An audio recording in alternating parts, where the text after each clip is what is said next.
Bogus తెల్ల ration కార్డుల ఏరివేత కార్యక్రమాన్ని మరింత పకడ్బందీగా అమలు చేయాలని ప్రభుత్వం నిర్ణయించింది.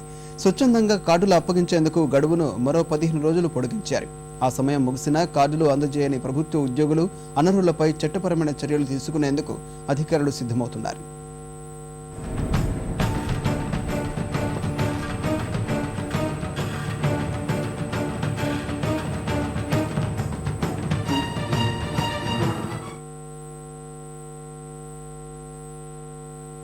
రెండు 2004లో అధికారంలోకి వచ్చిన కాంగ్రెస్ విడతల వారీగా భారీగా రేషన్ కార్డులు జారీ చేసింది.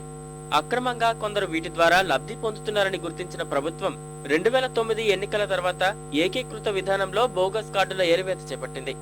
అది ఆశించిన ఫలితాన్నివ్వలేదు. సమస్యకు పరిష్కారంగా స్వచ్ఛంద కార్డుల అప్పగింత కార్యక్రమాన్ని ప్రారంభించింది. ఈ ప్రక్రియకు మంచి స్పందన లభించడంతో గత నెల 31న గడువు ముగిసినప్పటికీ అధికారులు ఈ నెల 15 వరకు గడువు పొడిగించారు. ఈ తేదీ ముగిసేలోపు కార్డులు అందజేయని అనర్హులపై చట్టపరమైన చర్యలు తీసుకోవాలని నిర్ణయించారు. స్పందించని ప్రభుత్వ ఉద్యోగులకు జీతాలు చెల్లించరాదని పౌర సరఫరాల అధికారులు అన్ని శాఖల అధిపతులకు లేఖలు రాశారు. బోగస్ కార్డుల ఏరివేత జిల్లాల్లోనూ వేగంగా సాగుతోంది.